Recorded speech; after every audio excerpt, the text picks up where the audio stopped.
Good evening, good evening. Okay, now I know y'all know you can do better than that. Good evening. All right, good to see you all. I'm Kevin Young, the Andrew W. Mellon Director of the National Museum of African American History and Culture and executive producer of tonight's film. We're so pleased to welcome you here to the museum tonight to celebrate the premiere of our first feature documentary. I think that deserves a round of applause, don't you?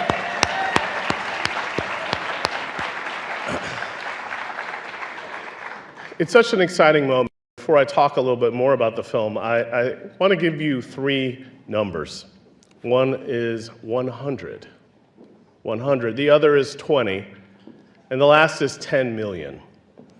Now, 100 is the number of years that it's taken to build this museum you're sitting in. Actually, it's more like 108, but who's counting? Because 1915 is when the first veterans of the Civil War came to Washington, D.C. to petition for a monument on the Mall for their sacrifice. And it took generations and years, and John Lewis putting in legislation for decades to build this museum. And then 20 years ago, this December, in 2003, we were signed into legislation. So that's 20 years ago, we were signed into legislation. It took longer to build this beautiful building that you're sitting in now. And in 2016, we opened. Such a beautiful day. And one of the things that's been so exciting is that number 10 million, because just a couple weeks ago, we celebrated and welcomed our 10 millionth visitor since grand opening.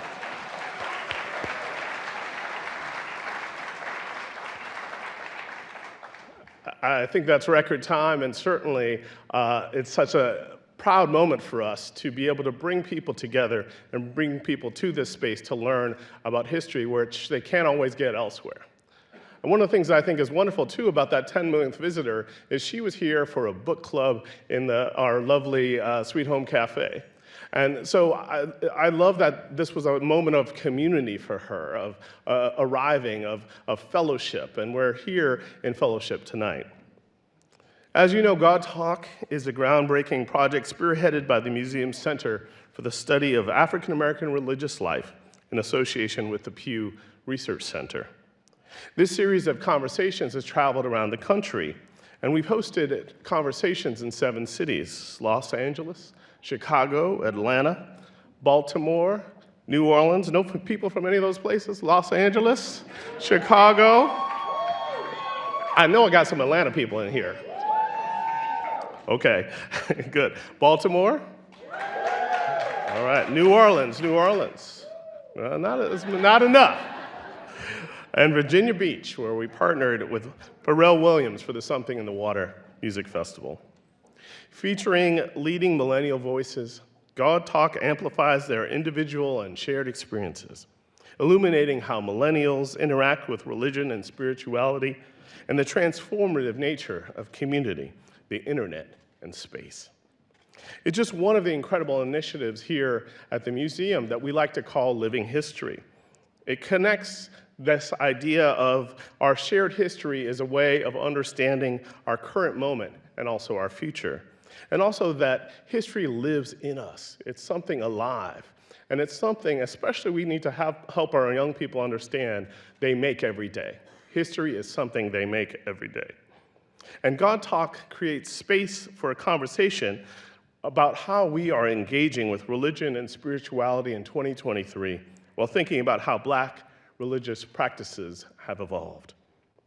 And tonight's film, for the first time, brings together the conversations that we've hosted around the country through the lens of 7 Black millennials of various faiths. Having seen the project evolve itself, I know you're in for a real treat. I want to thank the staff and the Center for African American Religious Life for their vision, leadership, and incredible dedication to the project. Teddy Reeves,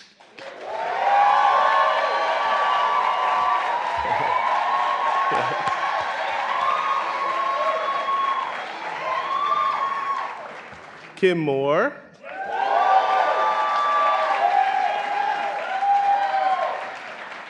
Erica Galt, Donna Braxton. and Janine Hinton. I also very much want to thank our partner in this endeavor, the Pew Research Center. Finally, yes. Finally, I want to thank all of you for visiting and joining us and celebrating this wonderful night and this wonderful project tonight. Enjoy your evening.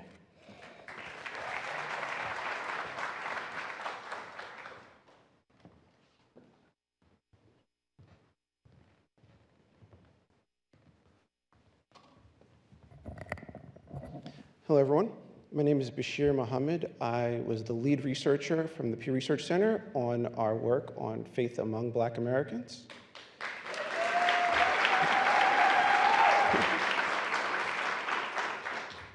So at the Pew Research Center, we believe that facts matter.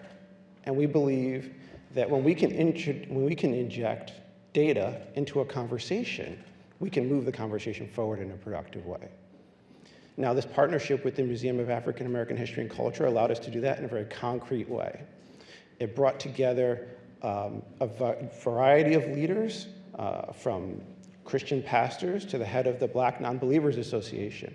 And we were able to have a conversation about the way that faith is evolving among Black Americans and share the rich diversity that our data shows is present within the Black American community. So I'd like to thank the Museum of African American History and Culture for bringing together the conversations and for bringing together this documentary, which allowed us to share those conversations with those who couldn't be present at the time. I'd also like to thank Teddy Reeves, my partner in crime for the last 5 years.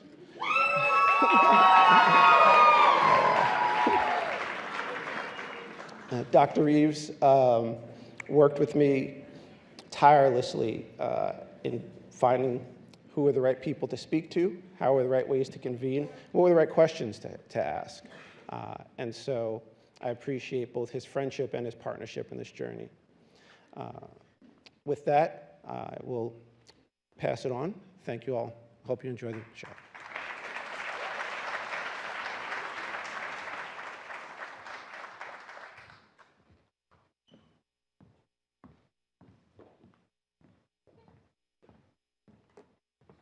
Good evening, good evening, good evening. My name is Erica Galt. I have the privilege and the pleasure of serving as the director for the Center of African American Religious Life and the curator of African American Religious History. We are here, y'all. Yeah. We made it. We made it, Teddy. We made it, Kim. It took a while. 5 years is a long time. 67 interviews and 122 hours of recording. It's been a long while, but like the hymnologist Rakim said, it's been a long time following procedures. But the crowds can't wait to see this. Nobody been waiting this long but Jesus. And now the wait is over. We begin first in gratitude to the Creator, the Spirit, our ancestors who offer the deep creativity to move this work always forward. Thank you, I have to say, to Dr. Teddy Reeves, Kim Moore, Donna Braxton, Janine Hinton, and colleagues who were instrumental to this project for this opportunity to bring this film to life, and also to our colleagues who have since moved beyond the museum. Opportunities have taken them elsewhere, but they were here since the inception of the project, Dr. Eric Williams and Bakari Bird. I am only 5 months into this position, but this is the team that made this happen. And so many others across Namaque in the wider SI Museum, most especially our director, Kevin Young. gODTalk. Thank you, you can give him a hand, yeah. Thank you. This film, I'm here to contextualize, and I find it a great pleasure because it began, as you heard, as a multi-city conversation led by Teddy Reeves, and it grew into a documentary which follows the lives of 7 millennials. The film tells the story of the intersection of religion and culture in African American history, providing a deeper understanding of the role of faith in shaping the African American experience and its impact in our world today. gODTalk, you have to understand, tells a new story of Black religion. It is the story of a generation that did not neatly fit into the traditions of the Black church or white Christianity. How do you tell the story of religion online? Of trans folk finding God, of women in ministry. These are the folks that for a long time hung out on the margins of too many popular narratives of Black faith. And they were failed. They were failed in defining what was actually afoot among Black millennials. The author of Sanctified Church, Zora Neale Hurston, writes in her autobiography, "Dust tracks on a road, time and place have had their say." So you will have to know something about the time and place of my life in order to interpret the incidents and directions of my life. Okay, so check it. The time and place of my life was 2019 when I began this journey with gODTalk. I was living at the time in Tucson, Arizona, and earlier I had absconded my own faith tradition. And in millennial fashion, I decided to write about it and what later became an ethnography on Black millennials, hip hop, and digital faith. Along this journey, I met Teddy and Kim and the rest of the Carl team, as we call it, as they were engaged in similar work around documenting the new religious ethos of Black millennials. Who knew we would be here today? Who knew I would be here today? But this exciting work called me to the wider vision and possibilities within our Center for the Study of African American Religious Life. And there are many others who testify to the same, being on this journey with gODTalk.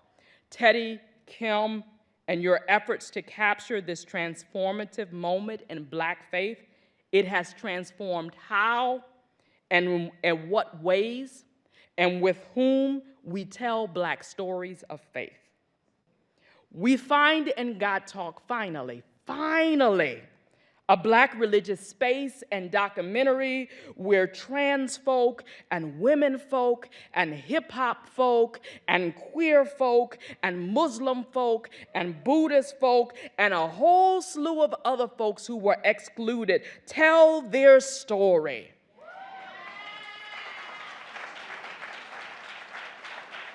Tonight, we are overcome by their testimony.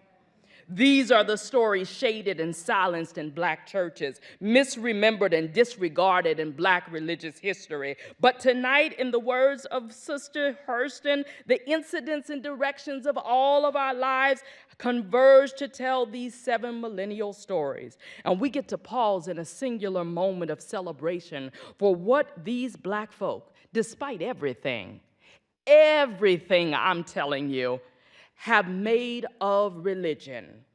Clifton comes in here nicely in closing and says, I made it up here on the bridge between starshine and clay, my one hand holding tight to my other hand. Come celebrate with me that every day,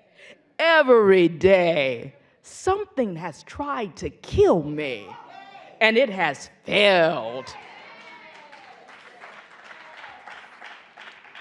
I also have the awesome privilege of welcoming to the stage, just following this documentary for the talk back, the principals of this film, as well as our moderator for this evening, Dr. Teddy Reeves. And in brief introduction, Dr. Teddy Reeves is an award-winning curator and producer. He is the creator and producer of this film, gODTalk series in film, and he has developed public programs, exhibitions, publications, and events around the intersection of culture, media, faith, and preservation. Also, Kim Moore, one of our panelists, is the director, writer, and executive producer of the gODTalk documentary. His previous work with gODTalk series has garnered him multiple awards, awarding him several Tellys and Shorty Awards. Bakari Bird is the assistant producer of the gODTalk film. Most recently, she served as a curatorial assistant in the Center for the Study of African American Religious Life at the Smithsonian here. Another of our panelists tonight, Javencia Walker, is an actor, host, and philanthropist. She has starred in the CBS drama God Friended Me, the CW's Batwoman, and the BET's original film, Always a Bridesmaid. Candace Benbow is the author, essayist, multi-genre theologian, columnist, and educator. She is also the recent author of Red Lip Theology for church girls who have considered tithing to the beauty supply store when Sunday morning isn't enough. Somebody's testimony. Rashid Hughes is a mindfulness yoga teacher and restorative justice facilitator. He created the 4 Pillars philosophy of the acronym REST. He is also the co-founder of the Heart Refuge Mindfulness Community located here in Washington, D.C. Travell Anderson is an award-winning journalist, podcast host, and authoress. They recently published the new book, We See Each Other, a Black trans journey through TV and film, looking at the history of transgender representation from the beginning of the moving pictures. Diamond Stiles is an executive director of Black Trans Women Incorporated. Her not-for-profit company, led by Black trans women, focuses on social advocacy, positive visibility, and building strong leadership among Black trans activists, and allies. Michael Wortham is a reverend and educator, a native of Fairfield, Alabama. He currently teaches at Midwood High School at Brooklyn College in Brooklyn, New York. And last but not least is Kyle Yearwood. He is the visual artist for this project based in Los Angeles, where he works to depict surrealist imagination with themes of self-love, self-empowerment, magic, and magic within his work. The bios that I've just read, when we conclude, they'll take the stage and we'll have time for a talk back. Thank you so much and enjoy.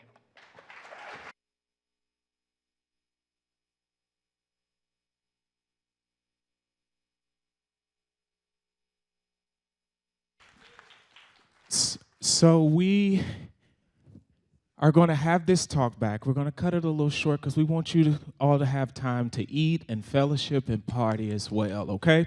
But we will be remiss because we have all the principals here but one. Mecca could not be here tonight, so she sends her regards. But also we have on the panel with us our musical director, Kyle, if you'll wave, Bakari Bird, who is assistant producer as well. I'm going to go. I know Erica introduced everyone.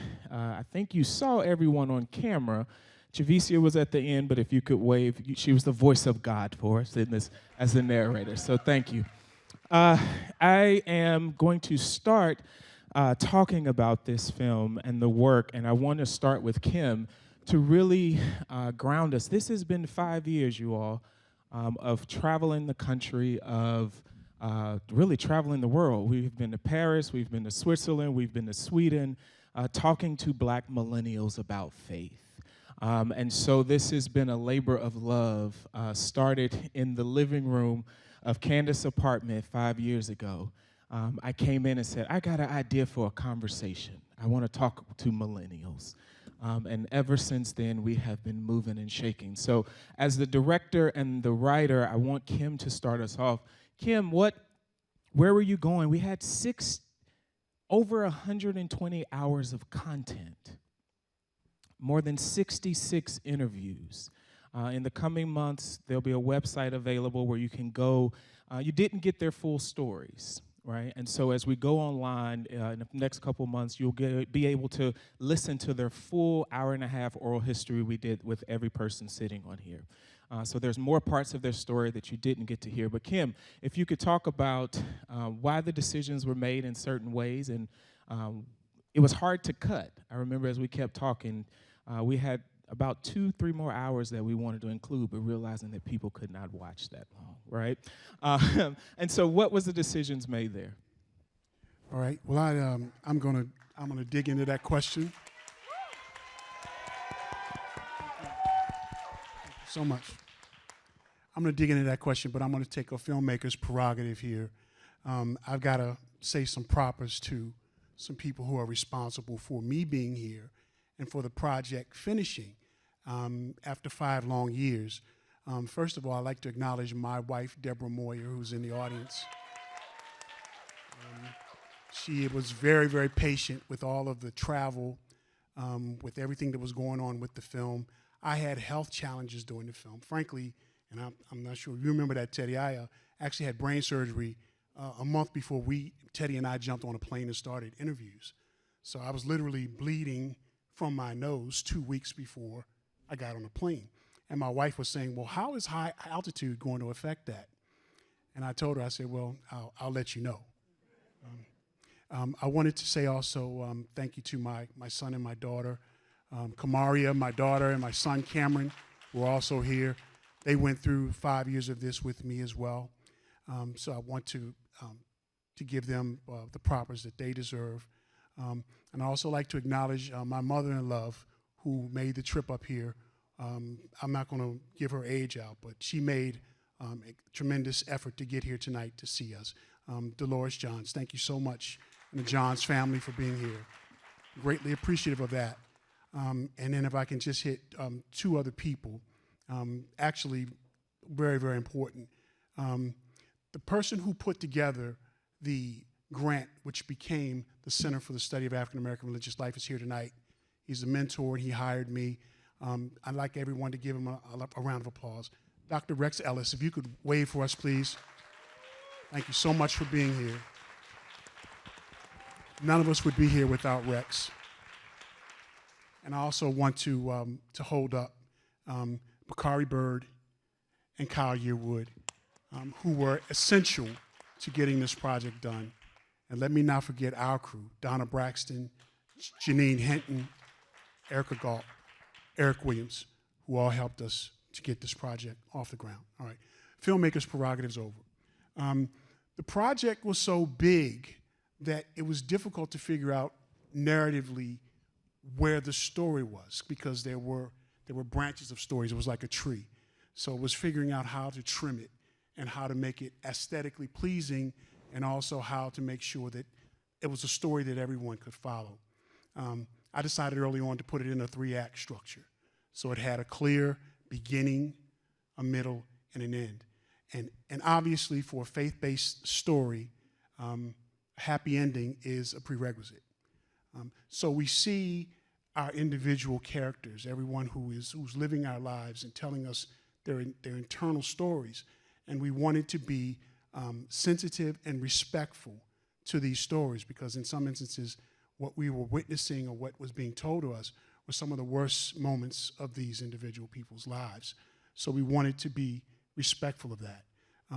So we went to the heart of what each of our character stories were, and that's essentially what we ended up with. We wanted to hit it less than 2 hours, but frankly, it was difficult. Frankly, it was impossible with 7 people to not give a well-rounded look at what they were experiencing, what they'd come through, and what the future looked like. So. Awesome. Thank you. I want to jump to Javicia, because I want to hear, how was it narrating the story of people you had not met, right? But you had listened to the stories, and how was that experience coming in, voicing their experiences, which oftentimes were very difficult?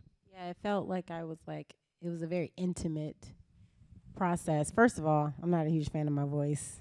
And so Kim had to like talk me up because when you asked me to do it, I thought, oh, well, let me go in there and talk like a newscaster. And Kim saw me halfway through and was like, no, we want you to talk like you. So then I said, okay. And it just even that direction made me look at it differently because that meant it mattered, right? It meant that I had to see these people. And several people I do know, but I didn't know them in that kind of way. Like I didn't know Michael in that kind of way, you know? And so reading the stories and narrating it allowed me to get a glimpse, an intimate glimpse of what they were going through. And I didn't know these people. There were no faces other than Michael's. So for me, it's like I'm just hearing a story that is relatable, that needs to be heard, that I'm sure a lot of people will be able to connect to because they've been through it. So that was an honor, and thank you for that, yeah. Kyle, how was it making music? Thank you, Javisi. How was it making music for the film? I remember we had conversations with Kyle, and we said there's going to be several religions represented, so we can't just have church music. And how do you catch the essence of that, right? As a musician, as a skilled and trained musician, but what was that process? Who were some of the folks you worked with to bring this to life? Yeah, everybody, my name is Brian C. Simmons. In this process, it was fun. It was a lot of fun talking to you guys in the team with some direction, and yes, not making it gospel in particular, but also having a reference to Kim mentioned Nas in the process. But he said new Nas. Okay, what does new Nas mean? We went and listened to a lot of his collabs and things, and we're like, okay, just like hard-hitting dope music, you know, but also wanted to incorporate kind of a softer side where you hear like the piano ballads and things, and also just really digging into each religion and just listening. You know, that's what we did for weeks. You know, this week we're listening to Yoruba music. This week we're listening to just a bunch of different influences, different mantras, and it's coming up with our own interpretation for it, and also just, you know, making it palatable, not too specific. And yeah, that's what you got. Awesome. Want to open this up to the panelists, and anyone feel free to jump in. How was it seeing your life story on screen? Right? Because we came into your homes, we came into, for Travail, we came into your place of employment, and how does it feel to see parts of your story, right? Which can be very intimate when you're just talking to us on camera, but seeing it on screen, how did that feel? And for some of you, we talked to you years ago, right? So it's been some years. Has anything changed, right, in your trajectory, in your faith trajectories, in your own lives, and some of the relationships you talked about? So feel free, anyone, to jump in at this time. I'll start. I'm Travail. I use they, them pronouns. So I didn't remember most of what is in there.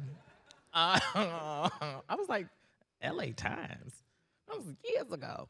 I think for me, shout out to the animation, particularly of my story.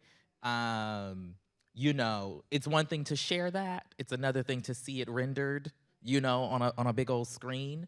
And I forgot I had said that to you. And so, wow, it's gonna be in the documentary. But you know, I think one of the things for me that sticks out from all of this is the journeys that we all are on, but specifically myself. I, as a non-binary person of trans experience, to see the articulation of my relationship to religion and spirituality done in the versions of me that you see on screen, I wasn't expecting that.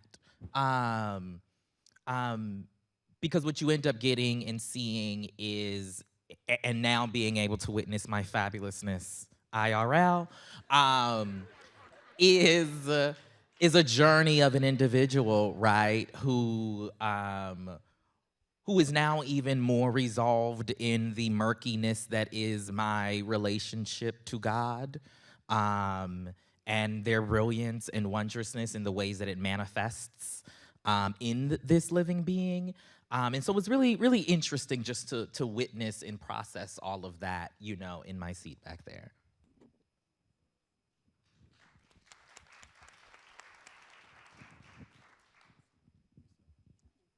Testing. Okay.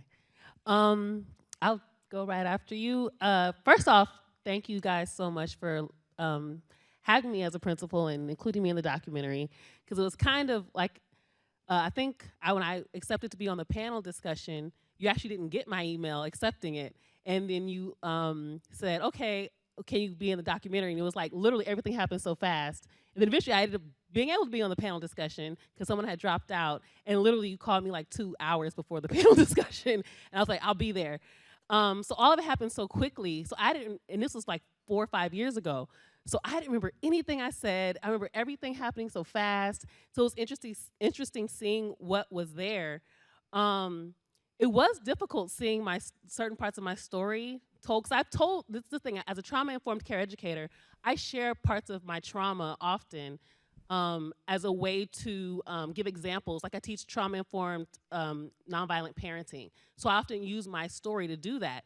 But it's so much more difficult to watch a rendering of it and see it play out. And it was pretty accurate. The toast was on the table. it threw me all off. And thankfully, I was sitting between 2 wonderful Black women, Candace and Debbie Brown, and they, you know, one held my hand, one was rubbing my leg, and it made me feel so much better. So shout out to you guys for being a part of that sort of community right there to support me. And it was very difficult to see that, but I was happy it was there, because it's part of the religious experience people don't often talk about, where you get shamed in public. The public shaming part is actually not that uncommon, and it doesn't get talked about enough. A lot of I've witnessed it, not just in the church that I grew up in. I've witnessed it in other churches, and and the thing that's so sad about it is everyone in the space accepts it, and then you have to go out into the world thinking that you've done something wrong and something's wrong with you. And the whole time, it was the space that you were in, not you. So I was really happy that was there. There was something else that I noticed I had made a statement about, now I'm not sure what the full context was when we recorded it, but I made a statement about how I'm, you know, I don't really critique the Black church, but I do, just not around white folk. And I wanna be clear about that. And the reason why is because of the reason what I said was because there have also been things that the church has done that white supremacy and the government did not do. So for example, as a child of the 90s, who remembers when they cut out a lot of the after-school programs? They did in South Central. And guess where the safe place was for many of us to go? Church, right? Vacation Bible School. That was the place we got performing arts training. It was a place where we got public speaking training, right? So that's what I meant by that statement. I just want to give a little bit of context to that, because it's not that I think the church is the best place on earth. I mean, we just watched a whole documentary about where people's traumas even came from in that space. But I'm very cautious about letting white folks come in and tell us, oh yeah, see how the church is? Like, I don't hang around with white atheists. I'm an atheist, but I don't hang around with white atheists. So they want to do silly stuff. And I ain't about that silly stuff. I'm more concerned about the fact that we have these storefront churches all over our communities that don't pay taxes and don't contribute to our communities. I'm more concerned about that. I'm not trying to stop the churches that are actually doing work in the community. I'm not concerned about them. I'm concerned about the ones that are causing problems and not fixing them. And we need to be addressing that. So I just wanted to put some context to that, but I do appreciate the documentary, and I did appreciate the stories that you guys used from our interview, because it really, I think, sheds some context and some light to the experiences that we have in the church.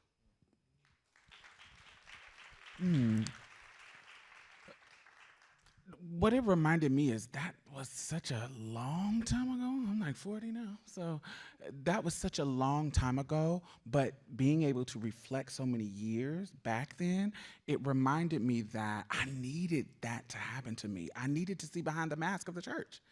because where I was going in my life, who I was going to be able to touch and save and minister to, I needed to get out of that because they wouldn't have trusted me in the spaces that I knew that my life led me to, because I wasn't this church person. If I would have stayed in there, I wouldn't have been able to touch the people that I touched years later. And so I needed to stand up and see that. That's why the Spirit told me to stand up, what's happening at 9-year-old.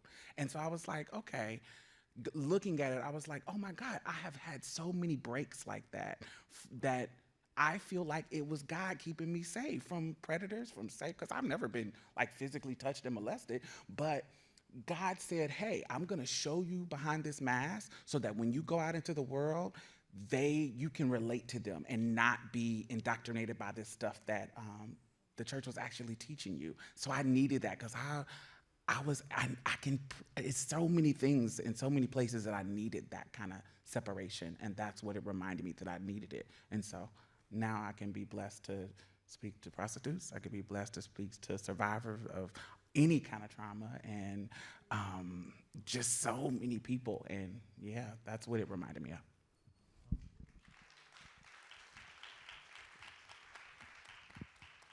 So it was funny, like seeing that kind of call story, and how hearing the call story and seeing where I am now, and then specifically where that reminder of like I called you to pastor, not to be a pastor, and how when I accepted my call to ministry, I had this idea of what the trajectory was to what that meant. So it's like, okay, you go to seminary, then you become an assistant pastor, then you have to go get your own church, because everybody asks you that after about so many years of working at a church. When you gonna get your own church? When you gonna get your own church?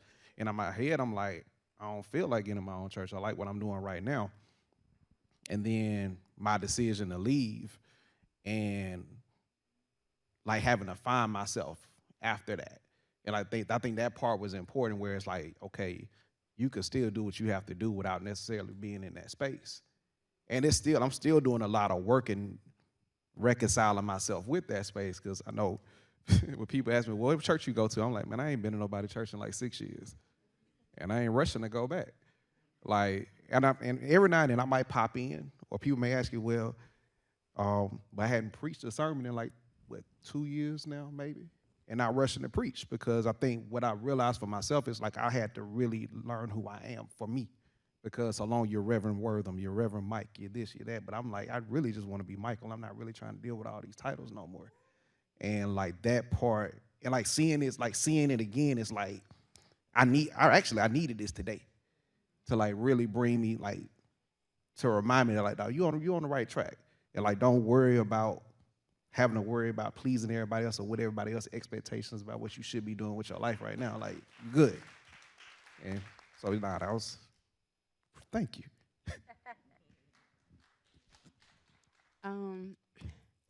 So I want to take a moment of privilege, because I remember when this idea was a baby.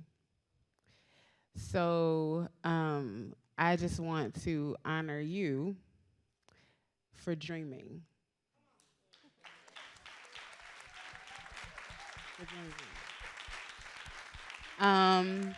Because too often, as we've seen in this documentary and as we have experienced, people can discourage us from dreaming.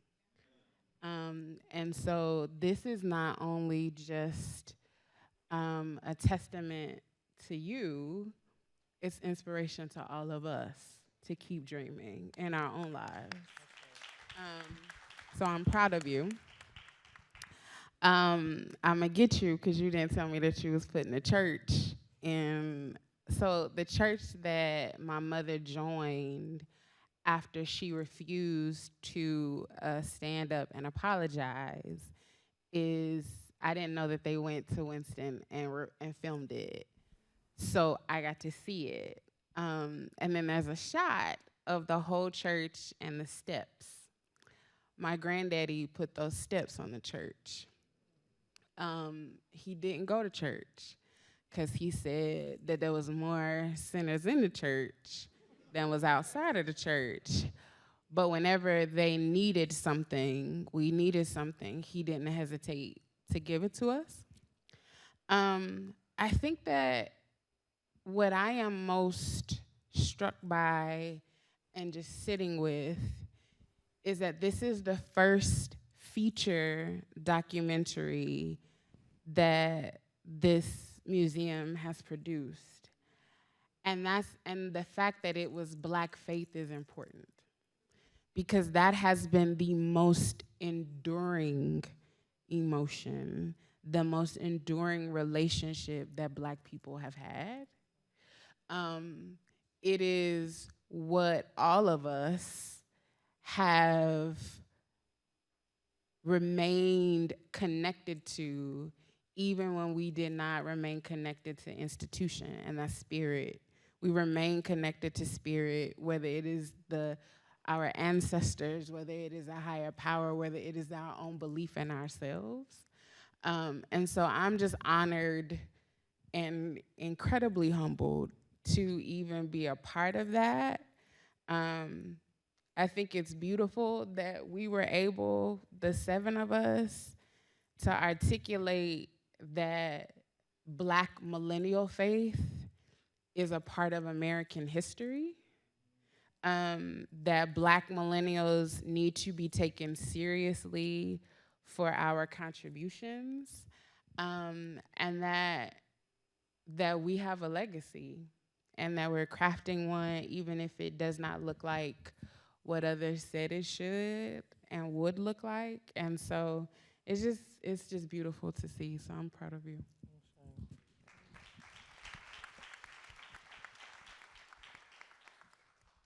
Hey everyone, I'm Rashid, he, him pronouns.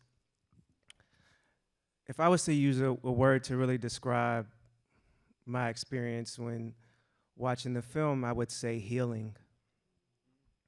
And the reason I use the word healing is because I was really sensing into what was happening in my body as I listened to my story, but also as I listened to everyone else's story.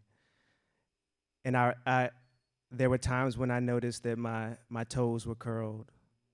I could feel the shaking in my gut, right? I could feel my heart rate increasing at some points during my story and relaxing when it passed my story. So what I was sensing into really is how so important it is for these conversations to continue to be happening, because for many of us, we were given paths and we chose to step off of that path, often being in the unknown for a very long time period and having to find a new path. And that takes courage, it takes a lot of faith, and it takes a lot of love for oneself on that journey. So I guess what I'm just sensing into is like, wow, it's like we're here, we made it, right? And it's not the end, but it's worthy of pausing and really sensing into the power of us being able to step into who we are and to be who we are in our faith traditions or intersection of traditions, or not having to no longer actually identify with a faith tradition is healing for many of us. So just want to name that, put that out into space. Yeah. Awesome. Thank you. Bakari. I would be remiss, and Kim shouted out Bakari. Bakari joined our team in the middle of the pandemic and was working remotely, so she didn't come to the office. She hopped right into the team, hopped right into traveling with our crazy schedules. In 2021, Kim and I were gone 100 and something nights trying to finish this film, partly because of the pandemic, so we could not travel. So in 2021, 2022, you see, it's all a blur, y'all, I'm telling you. we were gone, and we said, Bakari, and she said, okay, I'm going. And she got in and jumped in and brought us to the finish line. One, I'm sad because she's no longer with us here at the museum, but she's doing amazing things. But Bakari, how was that experience?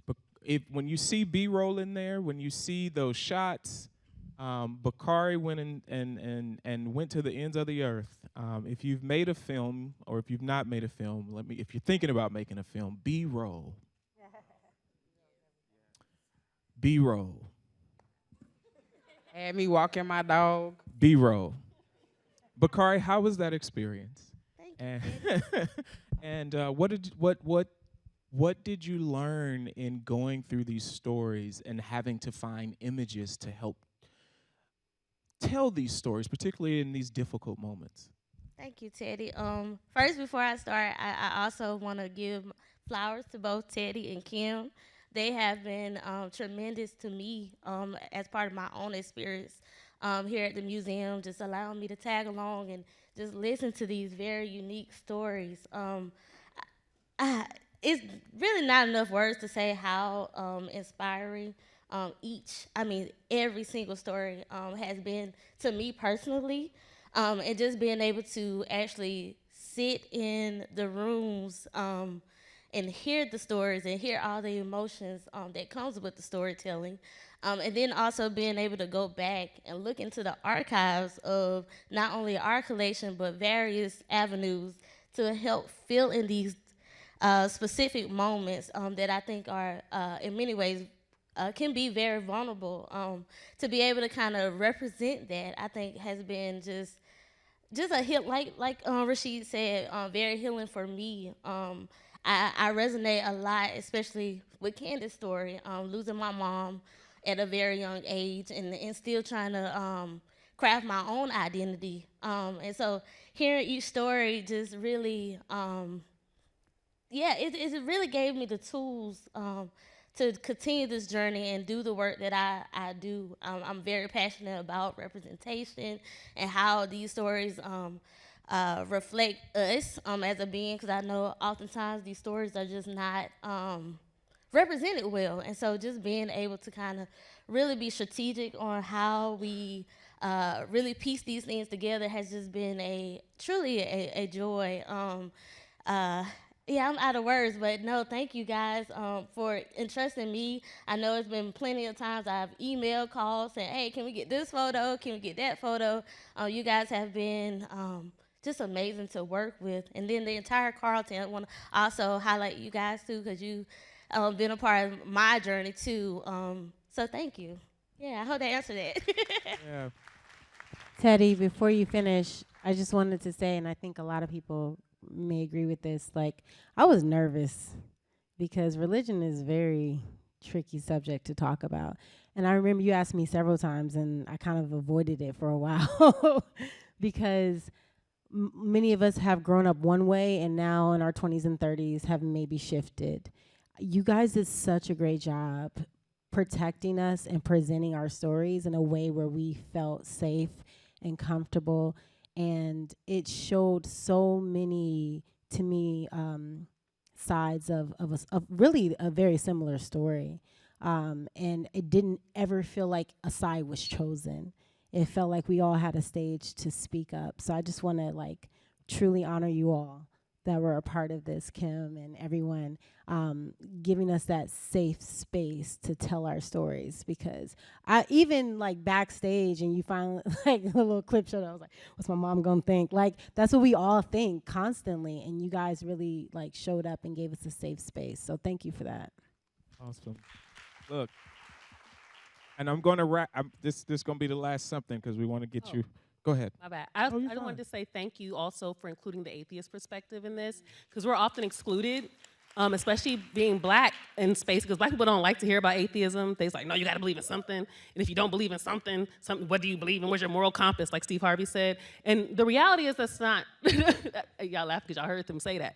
But the reality is that we also have moral compasses, And people often ask me, well, what's your spiritual belief? And the thing is, because I don't believe in this higher power in the sense of a God out in the atmosphere somewhere, doesn't mean that I don't have a spiritual belief in the sense that I believe, like, for example, they talked about community. And I liked what you were saying, Diane, about community. That's my spirituality. The fact that I can be connected to people in this space, some of whom I never met before, some I only met one time, and yet, like I was crying watching my scene, and Candace is holding my hand. That's spirituality to me. So the fact that we were included in that meant something to me as well, because we're often excluded 100%. Like, it's like our voice is never heard. It's almost like, that's not a real thing. You guys are just on the peripheral somewhere. So it was definitely an honor to be respected in that way. So I also wanted to thank you for that. Awesome. To that end, that is something that we strive to do in the Center for the Study of African American Religious Life, is to talk about the totality of the religious experience, right? That it is not just one way, that we are not just situated in one tradition, but that we have found ourselves, to your point earlier, that spirit, whether it is in self, whether it is in a higher power, wherever that spirit may find itself, that this is what people of Africana backgrounds, this is what we've believed, this is what has carried us. And so I am grateful to have brought this work and worked alongside my partner in crime, who also happens to be, we're from the same alma mater, so we always shouting out our Hampton place. Yep. Yep. Yeah, we're Hamptonians. We're a different generation. We're Hamptonians. Woo. The only HU that matters. Right.